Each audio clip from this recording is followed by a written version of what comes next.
Global happenings today. We communicate, we analyze global news. Stay tuned. Hello guys, welcome to Global Happenings today. We have a very trending news here for you, and the headline of the news reads, Nigerian governors cries out, Out-Fulani Herdmen after my life. Alright, but before we continue with details of the news and further analysis, we'd like to encourage you to please subscribe to our channel by clicking on the red subscribe button and also on the bell icon so that you can get notification anytime we publish videos on YouTube. Alright, let's look at the news in detail.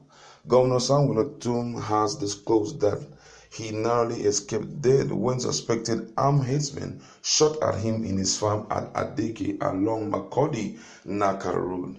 This is just as suspected armed herdsmen reportedly abducted and killed a member of the state livestock guard in Ado local government area of Benue state. The governor yesterday in a live radio program monitored in Makurdi said he has gone to his farm in Makurdi town outskirts few days ago when armed herdsmen besieged the vicinity and opened fire. According to him, and I quote his word, he said, just last week I was in my farm that is situated in the outskirts of Makurdi town when armed Fulani herdsmen came there and shot at me. They also shot at the vehicle of our livestock guard who came there and shot at it. We have to call the Joint Military Security Team Operation Wild Stroke OPWS, who came and saved the situation, he added. The government lamented the influx of armed herdsmen into the state and has become a source of concern and worry and needed to be checked urgently. He said, and I quote, we are doing everything possible to arrest the situation. The people are desperately coming into the state, and I have always maintained that the armed herdsmen, that ISWA, ISIS, and Boko Haram are the same thing, and they are out there to prosecute the same agenda.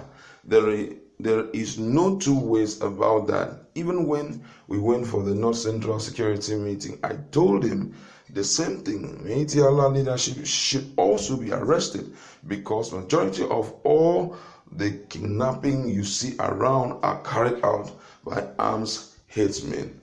Well, and this has triggered a lot of responses from Nigerians, and I'm going to read like one or two of them just to tell you the position of Nigerians about this issue.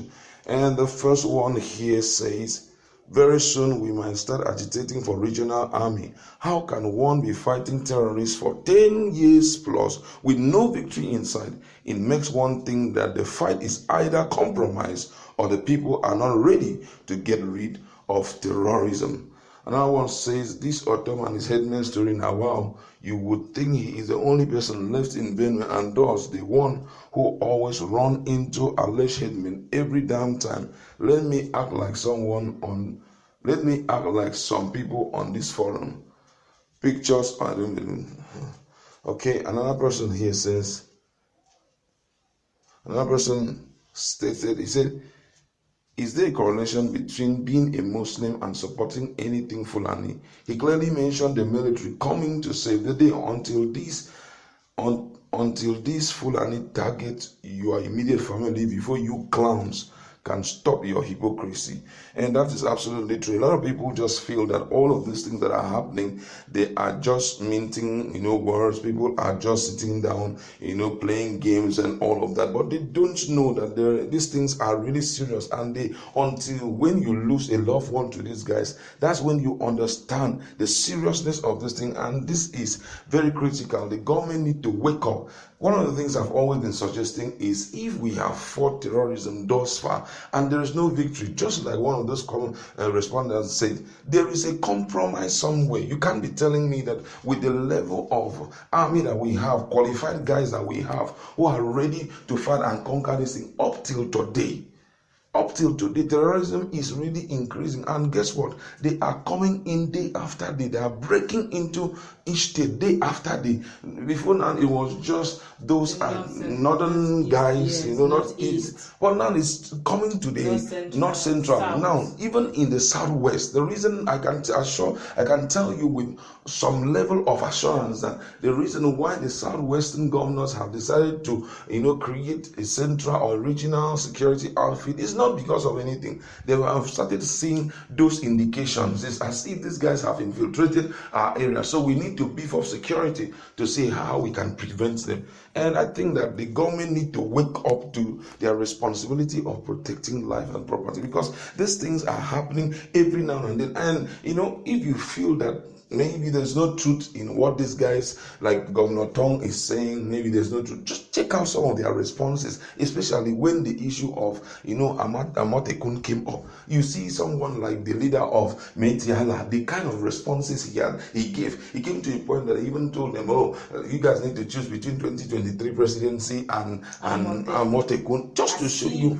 Do you understand? There's something behind this whole thing. That reminds me, just barely 24 hours ago, same thing happened where if you check his tweet, you see it. Apostle Suleiman's members were allegedly kidnapped by same armed, not the same, but armed Fulani headsmen. We keep hearing these Fulani headsmen. They are becoming, almost a nuisance. Permit me to use that word, nuisance. And no one is talking about it. In fact, IPOB did little. In fact, they didn't do one. In fact, IPOB did not even do anything. IPOB did not do anything. In within 24 hours, they prescribed it. I'm surprised that up till now, with all this news flying here and there about the terrible, conduct of Fulani herdsmen, up till now they've not been prescribed. And yet the government they keep saying, be accommodate your neighbors. Who are the neighbors? The people who are readily willing to kill you? It's crazy. Okay, just fairly recently, in fact, barely this same 24 hours,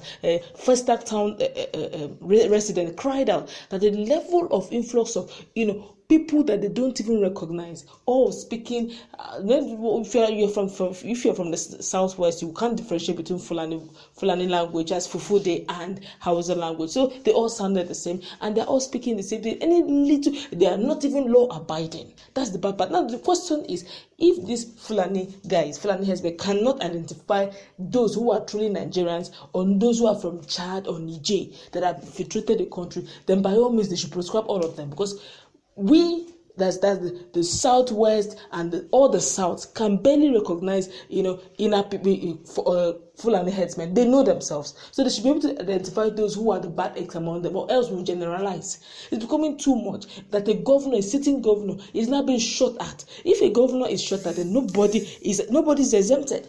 With all his security aides, they still attempted to kill him. Don't forget that the same Benue that they did mass burial some 2 years ago thereabout. Yes, where he cried out and said, no, this will not go unpunished. They had to do a mass burial, all on the same issue. The level of insecurity is crazy in Nigeria. I think the reason why they are really targeting him is because of the kind of fight he's trying to put forward. He's trying to be very open that, these guys are serious threat. They are building serious threat to our security, like the case of him trying to stop them anti-regressive law. He had already put it out, and I think the State House of Assembly have adopted it, that if anyone is seen wandering about with cows, they'll arrest you alongside your cow. And it's not just a paperwork. Already they have it's been carried out. We've heard cases where people Fulani headsmen wander about and they arrest them. So right now they're just looking at, hey, who is this man? They believe, there's this belief they have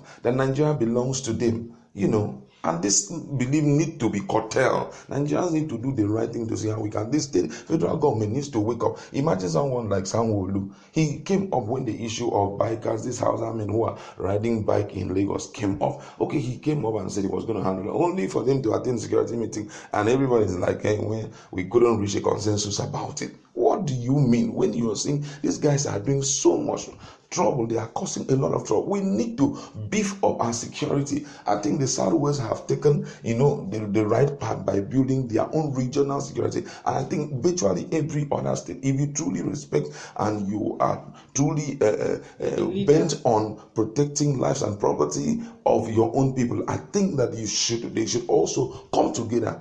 Forget about this issue of community policing, because I know it's not really helping out. They are delaying it, delaying more and more. They should wake up.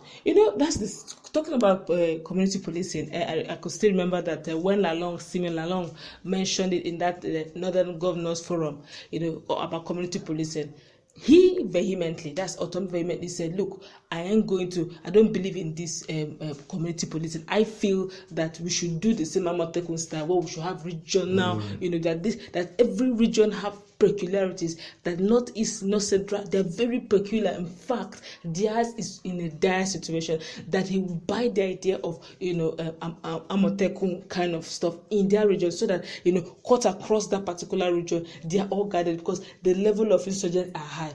But they still play it down, but he still keeps insisting that in their own region, they don't need community policing. They need an Amotekun kind of model. All right, that's where we're going to leave you. Go to our comment section, let us interact. What's your position about what is happening? If the governor is being chased, how about the common man who is walking down the street? I think just give us your own recommendation. What do you think can be done to quell this crisis that is being fomented by the